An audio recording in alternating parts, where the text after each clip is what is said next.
Hi friends, आज का हमारा टॉपिक है बैंक फिक्स डिपॉजिट। जब भी हमारे पास सरप्लस पैसा होता है, हम इन्वेस्ट करने की सोचते हैं। जो प्रोडक्ट सबसे पहले हमारे दिमाग में आता है वो है बैंक का fix deposit.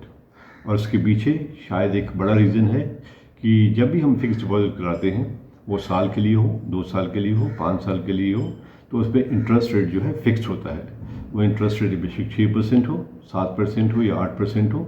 So at the back of the mind हमें ये श्योरिटी होती है कि हमें इतना इंटरेस्ट रेट तो मिल ही जाएगा।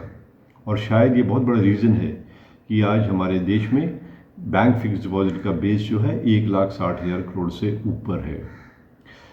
ये तो हुआ फिक्स्ड इंटरेस्ट रेट की बात, बट कुछ और बातें जो बैंक एफडी के साथ जुड़ी हुई हैं, कुछ और इन्फॉर्मेशन वो इस तरह है। ये बैंक एफडी जो है एक डेट प्रोडक्ट है। सो ये टैक्सेबल है। अगर आप टैक्स स्लैब 10% में है, 20% में है या 30% में है, तो आपको बैंक एफडी से मिलने वाली इनकम को अपनी मेन इनकम में जोड़ना पड़ता है और उसके ऊपर आपको टैक्स देना पड़ता है। तो अगर हम एग्जांपल लेके चलें, अगर आप हाईएस्ट टैक्स स्लैब में हैं और आपने 7% के ऊपर एफडी बनाई है, तो इफेक्टिव जो आपको मिलेगा रेट दैट विल बी 4.82%।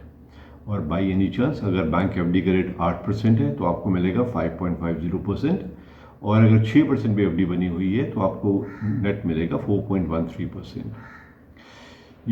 ये तो हो गई टैक्सेशन की बात। एक कैलकुलेशन और इम्पॉर्टेंट है कि उसको समझने के लिए फिर एक छोटा सा एग्जांपल लेते हैं कि आपने 1 लाख की एफडी कराई 3 साल के लिए, और वो क्यूमुलेटिव एफडी थी जिसमें इंटरेस्ट आपको 3 साल बाद पे होगा।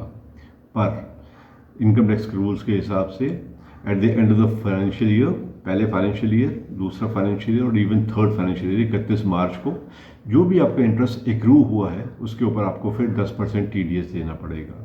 सो जो हम इफेक्टिव रेट की बात कर रहे थे, अगर 7% की एफडी है तो वो 4.82 ना होके उससे भी कम हो जाएगा। एक और इम्पॉर्टेंट एस्पेक्ट जो है वो बैंक एफडी से कोरिलेटेड है, दैट इज़ इन्फ्लेशन। हमने अपनी वीडियो में पहले बात कर चुके हैं।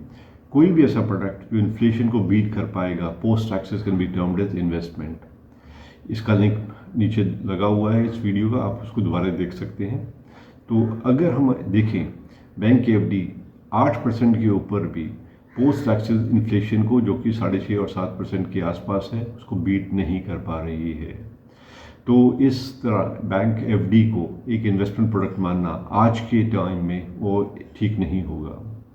आज मार्केट में बहुत सारी ऑप्शंस अवेलेबल हैं जो आपको, और प्रोडक्ट्स अवेलेबल हैं जो आपको रिस्क एडजस्टेड एक बेटर इंटरेस्ट दे सकते हैं। आप अपने फाइनेंशियल एडवाइज़र से बात कीजिए, इनके बारे में जानिए और अपने हार्ड अर्न्ड मनी को इन्वेस्ट करने से पहले एक इन्फॉर्म्ड डिसीजन लीजिए। I hope this information is useful to you. Thank you so much for watching. Please do like and subscribe to the video. Thanks again. Thank you.